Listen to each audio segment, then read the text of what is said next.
Hello student, this is third video for the numerical portion of electrostatics. In this video we will discuss how we can use Gauss theorem or Gauss law to solve some numericals based on the topic.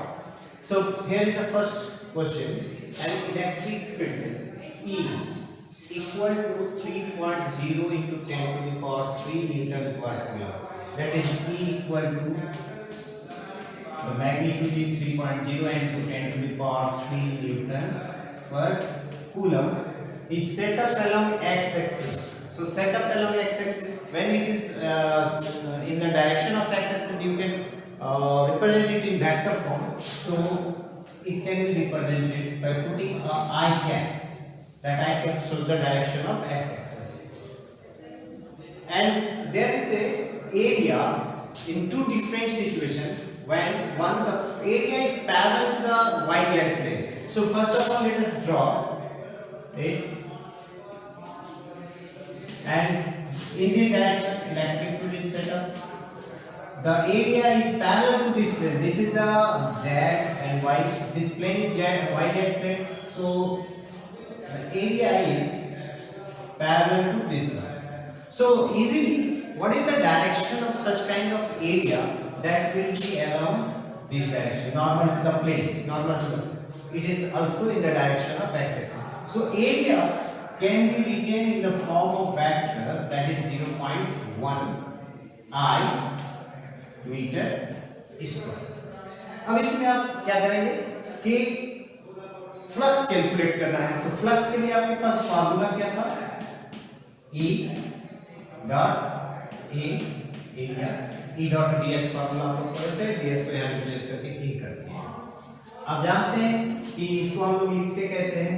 आप या तो cos theta का use कर सकते हैं या direct dot product का use कर सकते हैं.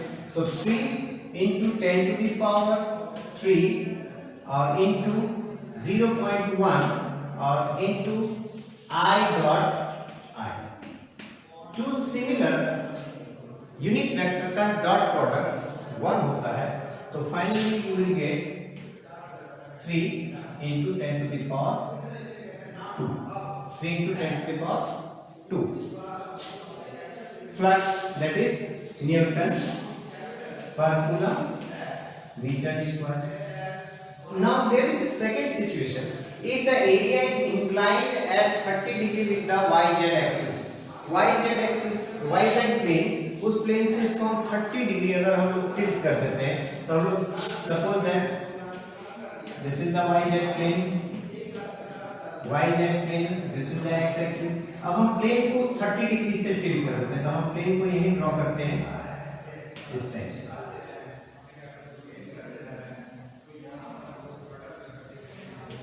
इस टाइप से. तो जब आप इसको 30 डिग्री यहाँ से टिल्ट किए, इसका जो डायरेक्शन होगा वो ये होगा. This is the area vector. क्योंकि हम लोग एरिया वेक्टर जानते हैं कि नॉर्मल होता है प्लेन पर, तो ये एरिया वेक्टर. अब ये एरिया वेक्टर E के साथ क्या एंगल फॉर्म करता है? That is equal to 60 degree. और जब ये 60 डिग्री है तो अब आप फ्लक्स कैलकुलेट कर सकते हैं. तो U Fi equal to E dot A vector and E A cos 60 degree, ये cos 60 डिग्री. E का वैल्यू आपको पता है, magnitude 3 into 10 to the power 3. Area का मैग्नीट्यूड पता है, दैट इज 0.1 और cos 60 का वैल्यू होता है 1/2. तो ये 1/2. अब इसको आप डिवाइड कर दीजिए. तो ये 300 था, तो ये 150, लगभग 150 Newton per coulomb per metre square. तो सिंपली जब भी आपको फ्लक्स कैलकुलेट करना हो, तो फ्लक्स का कैलकुलेशन के लिए ये फार्मूला लगा है. आपको पता करना होगा कि इलेक्ट्रिक फील्ड और जो एरिया गिवन है उसके एरिया वेक्टर है. एरिया वेक्टर याद रखिएगा कि एरिया पे नॉर्मल होता है. तो जो एरिया है उसको कैसे ड्रॉ करना है और उसका जो नॉर्मल है वो इलेक्ट्रिक फील्ड से किस तरह से एंगल फॉर्म करता है. जब आपको ये पता होगा तो आप इजीली उसको कैलकुलेट कर सकेंगे. तो पहला सिचुएशन में जो एरिया था वो इसके पैरेलल था, तो मैंने इसको पैरेलल चूज किया. इस प्लेन को इसके पैरेलल लिया था, तो इस प्लेन पर जो नॉर्मल आएगा वो इधर होगा इलेक्ट्रिक फील्ड के डायरेक्शन में, इसलिए एंगल 0 था। यहाँ ये cos 0 डिग्री लेकर भी बना सकते थे, लेकिन हम वेक्टर फॉर्म ज्यादा अच्छा था, हमने वेक्टर फॉर्म यूज कर लिए। आप इसमें cos थीटा वाला फॉर्म से यूज कर सकते थे।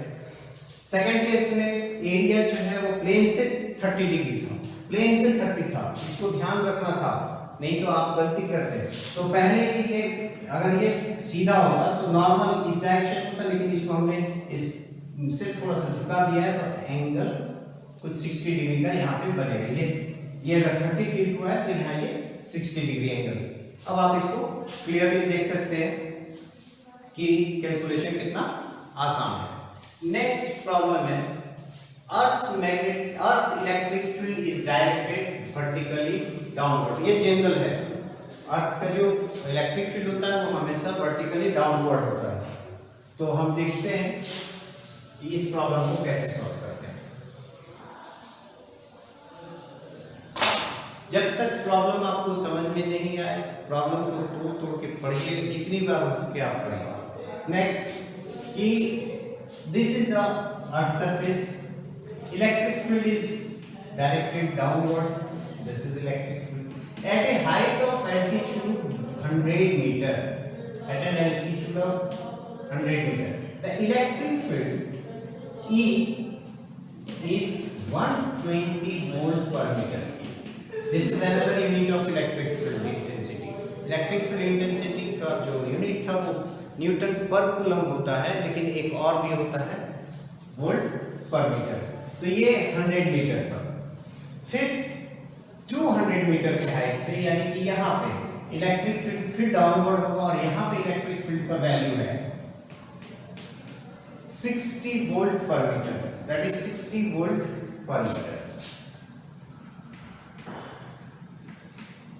क्वेश्चन में कहा गया है कि calculate the net amount of charge enclosed in A cube between these Heights, between this Heights. तो यहाँ से यहाँ के बीच में एक हम क्यूब ड्रॉ करते हैं। तो हम क्यूब ड्रॉ करते हैं इस पे,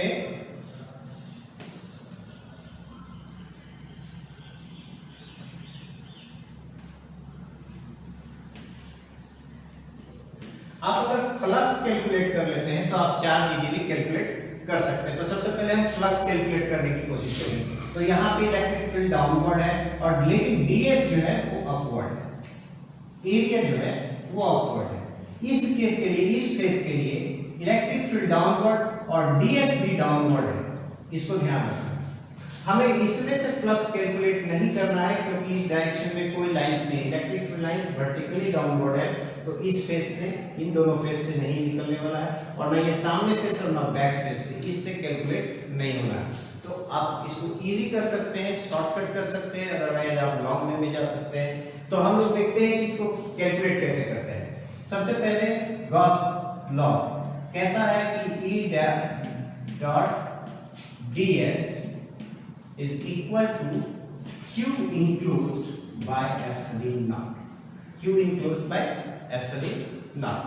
अब आते हैं ये क्लोज बॉडी के लिए, क्लोज सरफेस के लिए, तो हम इसको स्प्लिट अप कर देते हैं। तो इसको स्प्लिट अप कर देते हैं तो एक फेस इसके लिए, एक फेस इसके लिए, एक ये, यानी टोटल 6 में टूटेंगे। तो इसको हम नेमिंग कर देते हैं 1 2, सामने फेस को 3, बैक फेस को 4, ये लेते हैं ऊपर 5 और ये 6। तो आप इसको तोड़ दिए, E dot ds that is face 1 पर, E डॉट ds फेस 2 पर, E डॉट ds फेस 3 पर,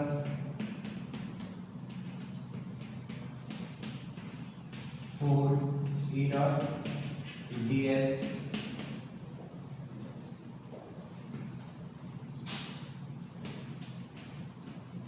E dot ds 5 plus E dot ds 6 equal to q enclosed by epsilon naught। Clear है कि ये जो क्लोज सरफेस था इसको मैंने ओपन 6 सरफेसेस में, क्योंकि उन 6 सरफेसेस से मिलकर फिर हम इसको बना सकते हैं, तो तोड़ दिया। अब देखते हैं कि फेस 1 पर इलेक्ट्रिक फील्ड इधर है, लेकिन इसका जो एरिया है वो इधर है, यानी 90 डिग्री। तो ये 90 डिग्री है, यानी E परपेंडिकुलर टू ds है। यहाँ सेकंड फेस पे भी E परपेंडिकुलर टू ds है। थर्ड फेस पे जो कि सामने वाला फेस है, इलेक्ट्रिक फील्ड डाउनवर्ड, जबकि जो फेस का जो एरिया है वो नॉर्मल इधर है। तो यहाँ भी E perpendicular ds। Fourth face जो कि बैक फेस है, वो बैक फेस का एरिया वेक्टर अंदर की तरफ होगा उधर, लेकिन इलेक्ट्रिक फील्ड डाउनवर्ड है, तो यहाँ भी E परपेंडिकुलर ds। आते हैं फिफ्थ फेस पे इलेक्ट्रिक फील्ड डाउनवर्ड, जबकि ये अपवर्ड है, यानी दोनों के बीच जो एंगल है वो 180 डिग्री है, वो 180 degree. This is ds and this is the electric field. तो यहाँ पे हम लोग इसको कर सकते हैं E एंटी पैरेलल ds। और इस जगह पे सिक्स्थ फेस पे अगर आप देखिए तो E और ds पैरेलल है, तो E पैरेलल ds। तो यहाँ पे आपका चूंकि डॉट प्रोडक्ट जो परपेंडिकुलर कंपोनेंट्स होते हैं वो जीरो हो जाते हैं, तो ये चार टर्म्स जीरो हो जाएंगे, बाकी बचेंगे ये। तो यहाँ पे एक आएगा, यहाँ पर जो इस जगह पर है वो इससे आने वाला है फिफ्थ फेस से। यहाँ पे इलेक्ट्रिक फील्ड का वैल्यू आपको पता है, तो यहाँ का ले लेते हैं E1 ds और cos 180 डिग्री प्लस इस फेस के लिए E2 ds cos 0 degree and that is q enclosed by epsilon not. हमने थोड़ा सा इसे डिटेल में जाके बताने की कोशिश की है ताकि आप cos लॉ को थोड़ा, अदरवाइज अगर आपको पता है तो ज़्यादा ये सारे कैलकुलेशंस करने की जरूरत है नहीं। आप डायरेक्टली यहाँ फ्लक्स कीजिए, यहाँ कैलकुलेट कीजिए फ्लक्स, उसके बाद जो आता है माइनस या प्लस उसको कीजिए, आपका कैलकुलेशन हो जाएगा। तो अब आगे आता है इसमें कि E1 का वैल्यू जो कि इस फेस पे फिफ्थ फेस पे वो 60 वोल्ट है, तो 60 एरिया आपका शायद दिया हुआ है, एरिया आप नहीं दिया हुआ है, तो चूंकि ये 100 मीटर है टोटल, ये भी शायद 100 मीटर, तो ये तुम्हारा 100 into 100 मीटर स्क्वायर, यानी 100 into 100 मीटर स्क्वायर ये एरिया। और cos 180 का वैल्यू -1, तो ये आपका -1 होगा। नेक्स्ट प्लस इस पार्ट में यहाँ ये 120 है, 120 एरिया 100 स्क्वायर, और यहाँ पे जो एंगल है वो 0 डिग्री, तो 1 that is equal to q enclosed by epsilon naught. अब इसको आप 100 स्क्वायर इनटू 180 लिख सकते हैं। q enclosed equal to 100 square into 180, और एप्सिलॉन नॉट जो यहाँ डिनोमिनेटर में था वो यहाँ मल्टीप्लाई करेंगे, तो 8.85 into 10 to the power -12, total कितना होगा 4 होगा। बाकी का कैलकुलेशन आप कर सकते हैं आराम से। अब आते हैं थर्ड प्रॉब्लम की ओर। Given Ex equal to 5ax plus 2b,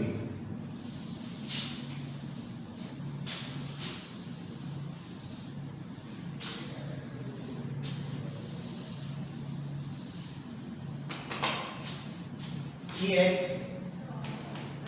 that means electric field x direction है। Ex जैसे लिखा, ये इलेक्ट्रिक फील्ड का x कंपोनेंट, यानी वो कंपोनेंट इलेक्ट्रिक फील्ड का जो x डायरेक्शन में है, that is equal to 5ax plus 2b।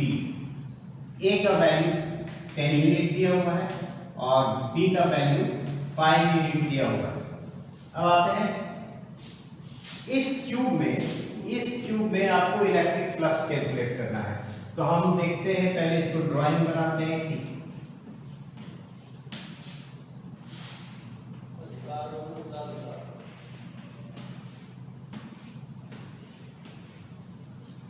Electric field x के साथ वेरी हो रहा है, यानी कि यहाँ इस फेस पे इलेक्ट्रिक फील्ड का डायरेक्शन u है, ये है, तो इस फेस पे इलेक्ट्रिक फील्ड डिफरेंट होगा और इस फेस पे इलेक्ट्रिक फील्ड डिफरेंट होगा, क्योंकि x के साथ ये वेरी कर जाना है। तो हम लोग देखते हैं कि इलेक्ट्रिक फील्ड में 10 वैल्यू रखते हैं, तो 50x प्लस 10। अब आगे आते हैं इस जगह पे इलेक्ट्रिक फील्ड, चूंकि एच डायरेक्शन में तो ये इनवर्ड होगा, तो that is equal to E1। तो E1 का वैल्यू कितना कैलकुलेट होगा, तो E1 का ओरिजिन पर है, E1 वो प्लेन है, वो फेस है जो ओरिजिन पर है, तो ओरिजिन पे है तो x का वैल्यू 0 आएगा, यानी कि 50 into 0 plus 10 that is E1 equal to 10। अब आते हैं इस फेस पे, यहाँ पे इलेक्ट्रिक फील्ड E2 है इस फेस पर, यहाँ से यहाँ तक का डिस्टेंस है 10 centimetre, 10 centimetre that is equal to 0.1 metre, यानी ये 0.1 metre.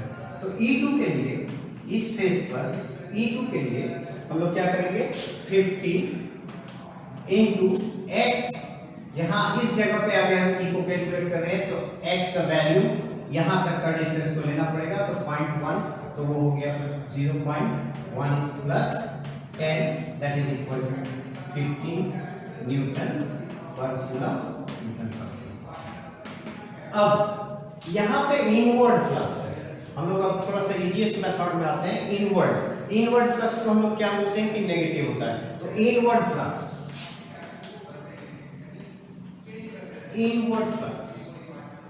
that is equal to minus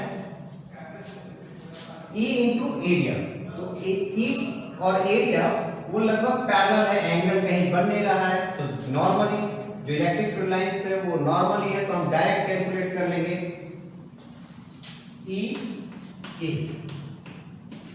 E का वैल्यू इस फेस पर आपका 10 है और माइनस एरिया 10 यानी कि 0.1 का स्क्वायर, तो ये 0.1 का square that is equal to 0.01। So finally आपको मिलता है minus 0.1। This is the flux. Next आते हैं आउटवर्ड फ्लक्स।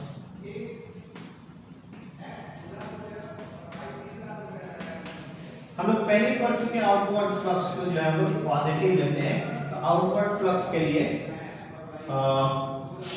आप पॉजिटिव लेंगे और EA।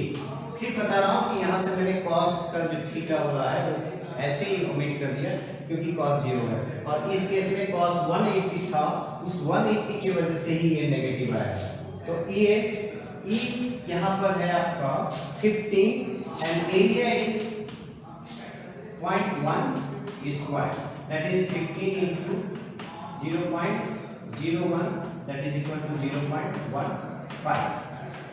अब हम लोग जानते हैं कि नेट फ्लक्स इस पर कितना हुआ, कुछ अंदर आया कुछ बाहर गया, तो नेट इनवर्ड हो रहा है आउटवर्ड। तो हम देख सकते हैं कि इनवर्ड फ्लक्स कम है जबकि आउटवर्ड फ्लक्स ज्यादा है, दैट मींस कुछ एक्स्ट्रा फ्लक्स इससे बाहर है।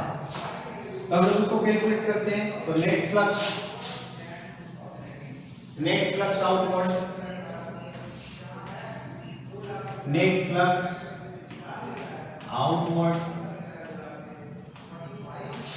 आउटवर्ड लिए, मतलब ये बड़ा है ये छोटा है, इस वजह से हम आउटवर्ड लिए, तो that is 0.15 minus 0.1 that is equal to 0.05।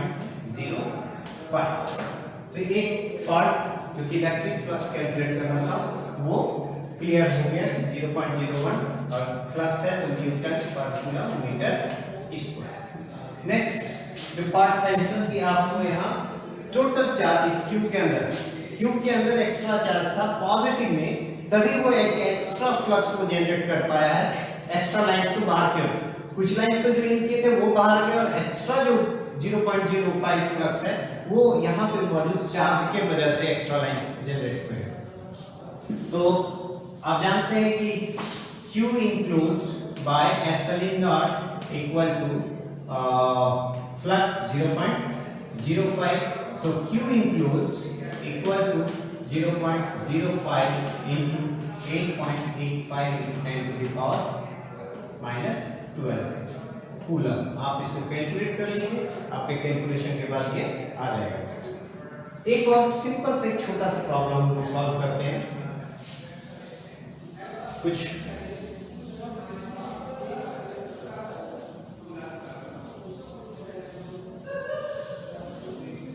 Suppose that ये एक चार्ज है Q, ये एक स्फीयर है जिसका रेडियस स्मॉल r है, और इससे बड़ा सा स्फीयर है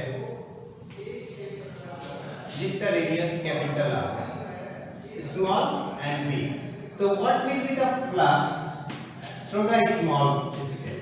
that will be q by epsilon naught, क्योंकि उस स्फीयर में कितना चार्ज इंक्लोज कर रखा है?